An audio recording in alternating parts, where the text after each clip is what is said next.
जय श्री हरि विष्णु। जय माम लक्ष्मी। नमस्कार दोस्तों, आज की इस बहुत ही सुंदर वीडियो में हम आपको बताएंगे वैशाख मास के शुक्ल पक्ष की एकादशी के बारे में। इस एकादशी व्रत को कब रखना है, कब खोलना है, इस दिन भगवान को क्या भोग लगाना चाहिए, अगर आप तुलसी पत्र तोड़ना भूल गए हैं तो फिर क्या करना चाहिए, द्वादशी तिथि के दिन यदि समय पर दान ना दे सके तो क्या करना चाहिए, यह सारी बातें आज की इस योग में आप जानेंगे।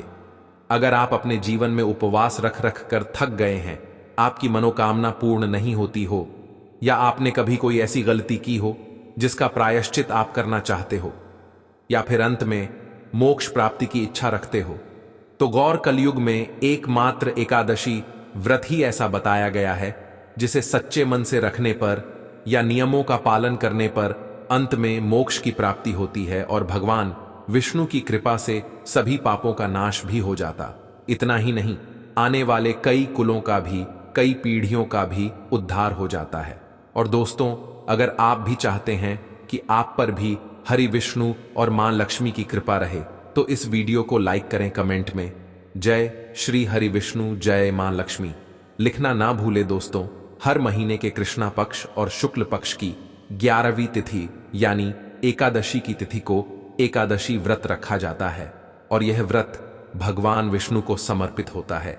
भगवान विष्णु के अलग अलग अवतारों की पूजा हर एकादशी व्रत में की जाती है, जैसे कि इस बार विशाल शुक्ल का नाम मोहिनी एकादशी है और यह भगवान श्री हरि के एकमात्र स्त्री रूप यानी मोहिनी अवतार को समर्पित माना जाता है। कहते हैं कि जब समुद्र मंथन हुआ था तब उसमें से जो अमृत कलश निकाला था उसे लेकर दानव भाग गए थे। अगर दान इस अमृत का पान कर लेते तो वह सदा सदा के लिए अमर हो जाते।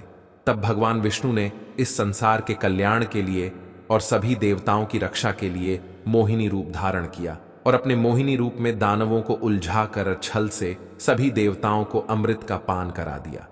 इस अमृत का पान करके सभी देवता गण अमर हो गए और उनकी खोई हुई शक्तियां भी पुनः वापस मिल गईं। मोहिनी एकादशी का व्रत हर प्रकार के मोह माया बंधन से दूर करने वाला है, इसलिए हर भक्त को चाहिए कि आज के दिन सच्चे मन से भगवान विष्णु की पूजा करें। यदि संभव हो तो उपवास रखें। जिनके लिए उपवास के नियमों का पालन पूर्ण करना संभव नहीं है, वह केवल इस दिन भगवान विष्णु की सच्चे मन से पूजा भी कर सकते हैं। दोस्तों, इस बार 19 मई 2024 रविवार के दिन मोहिनी एकादशी है और एकादशी का उपवास भी केवल इसी दिन रखा जाएगा। यही एकादशी द्वादशी तिथि और उदय तिथि के अनुसार होगी।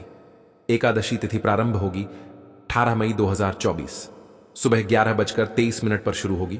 वहीं इसका समापन अगले दिन 19 मई 2024 दोपहर 1:50 पर होगा।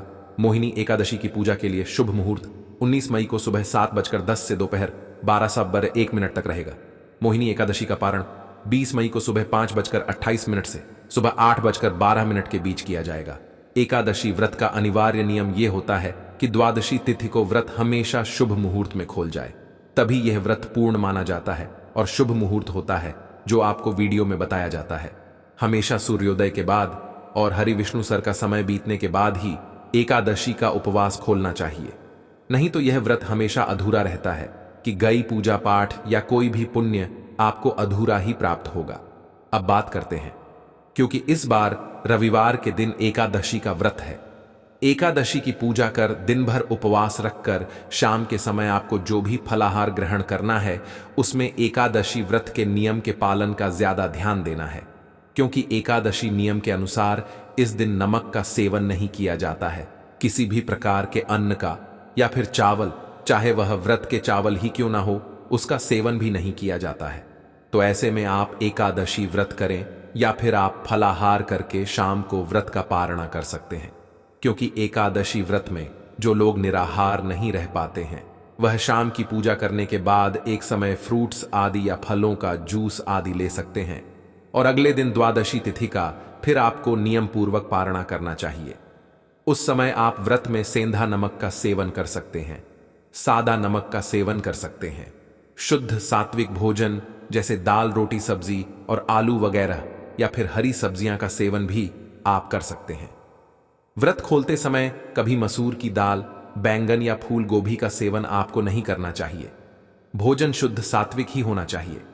रविवार के दिन जब एकादशी है तो भगवान को भोग में तुलसी पत्र भी जरूर चढ़ाए बिना तुलसी पत्र के आपने चाहे 56 भोग भी भगवान को अर्पित किए हो तो भगवान उस भोग को स्वीकार नहीं करते हैं।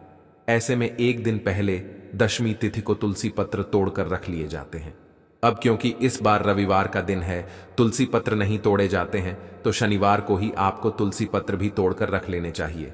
किसी कारण से आप तुलसी पत्र शनिवार के दिन तोड़ना भूल गए हो तो आप रविवार के दिन सुबह सुबह यदि तुलसी पत्र आपको अपने आप गिरे हुए मिल जाए तो उन्हें ही आप गंगा जल से धोकर भगवान विष्णु को भोग में अर्पित कर सकते हैं। आप यह कम रविवार के दिन भी कर सकते हैं। सूर्यास्त के बाद कभी भी तुलसी जी को स्पर्श करके तुलसी पत्र नहीं तोड़ना चाहिए, इससे भारी दोष लगता है। अक्सर एक प्रश्न कमेंट बॉक्स में लोग पूछते हैं कि एकादशी के दिन हम भगवान को क्या भोग लगाए। तो इस व्रत में केवल फलों का ही या फिर फलों के जूस या फिर केवल ड्राई फ्रूट्स का भोग भगवान को अर्पित किया जाता है। किसी भी प्रकार के अन्न का, चाहे चावल हो या दाल हो, उसका भोग भगवान को इस दिन अर्पित नहीं किया जाता है। अगर आप भगवान कृष्ण की पूजा कर रहे हैं तो साथ में तुलसी पत्र और मौसमी फलों का भोग भगवान को लगाए। लड्डू गोपाल जी की भी आप सेवा कर रहे हैं तो आज के दिन आपको लड्डू गोपाल जी को चावल या चावल से बनी किसी भी वस्तु का भोग नहीं लगाना चाहिए। यदि संभव हो तो आज के दिन केवल फलों का भोग आपको लड्डू गोपाल जी को भी लगाना चाहिए। अगर आप उन्हें किसी और भाव से पूज रहे हैं, जैसे बहुत बार लड्डू गोपाल जी को लाकर लोग अपने बच्चों की तरह से उनका पालन करते हैं, उन्हें बच्चों की तरह से उनकी सेवा करते हैं, तो ऐसे में आप केवल उन्हें शुद्ध सात्विक भोजन इस दिन दे सकते हैं। और लेकिन आपको चावल या चावल से बनी किसी भी वास्तु का भोग भगवान के किसी भी रूप को इस दिन नहीं अर्पित करना चाहिए। किसी कारण से अगर आप द्वादशी तिथि को समय पर दान ना दे पाए तो कब दान देना चाहिए? तो देखिए, व्रत का पारण करने से पहले किसी न किसी रूप में आपको दान जरूर देना होता है। अगर आप किसी योग्य व्यक्ति को दान देने का सामर्थ्य नहीं रखते हैं या आपके पास उस समय इतना ज्यादा टाइम नहीं है कि आप दान दे सकें, तो आप दान की सामग्री को उठाकर रख लें। लेकिन उससे पहले गौ माता को आप गोग्रस निकाल कर दें। गौ ग्रास में आप रोटी सब्जी हरा या फिर गुड़ रोटी या गुड़ और चने की दाल मिला सकते हैं। और या फिर आप छत पर चिड़ियों के लिए दाना पानी रख सकते हैं। चींटियां के लिए आटा शक्कर मिलकर ढाल सकते हैं। और फिर उसके बाद ही शुभ मुहूर्त में आप अपना व्रत खोल सकते हैं। यह एकादशी व्रत का एक नियम होता है। तो आइए अब आपको सुनाते हैं मोहिनी एकादशी की व्रत कथा, जिसे सुनने मात्र से आपकी सभी मनोकामनाएं की पूर्ति होगी। एक बार की बात है, अर्जुन ने संयम और श्रद्धा से युक्त कथा को सुनकर श्री कृष्ण से कहा, हे मधुसूदन, वैशाख माह की शुक्ल पक्ष की एकादशी का क्या नाम है तथा उसके उपवास को करने का क्या विधान है? कृपा कर यह सब मुझे विस्तार पूर्वक बताइए। श्री कृष्ण ने कहा, हे अर्जुन, मैं एक पौराणिक कथा सुनाता हूं जिसे महर्षि वशिष्ठ जी ने श्री रामचंद्र जी से कहा था। उसे मैं तुमसे कहता हूं, ध्यान पूर्वक श्रवण करो।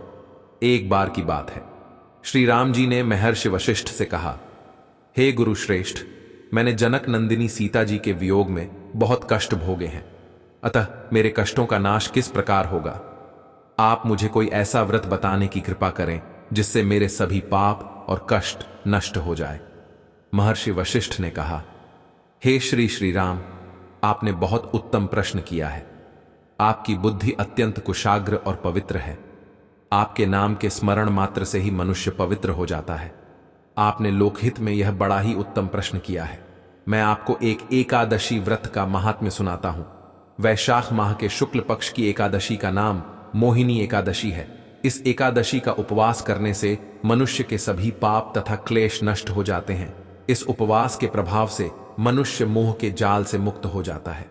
अतः हे राम, दुखी मनुष्य को इस एकादशी का उपवास अवश्य ही करना चाहिए। इस व्रत के करने से मनुष्य के सभी पाप नष्ट हो जाते हैं। अब आप इसकी कथा को श्रद्धा पूर्वक सुनिए। प्राचीन समय में सरस्वती नदी के किनारे भद्रावती नाम की एक नगरी बसी हुई थी। उस नगरी में द्युतिमान नामक राजा राज्य करता था। उसी नगरी में एक वैश्य रहता था जो धन धान्य से पूर्ण था। उसका नाम धनपाल था। वह अत्यंत धर्मात्मा तथा नारायण भक्त था। उसने नगर में अनेक भोजनालय, प्याऊ, कुएं, तालाब, धर्मशालाएं आदि बनवाए, सड़कों के किनारे आम, जामुन, नियम आदि के वृक्ष लगवाए, जिससे पथिकोंडा और देवता, पितृ आदि किसी को भी नहीं मानता था। अपने पिता का अधिकांश धन वह बुरे व्यसनों में ही उड़ाया करता था। मद्यपान तथा मांस का भक्षण करना उसका नित्य कर्म था।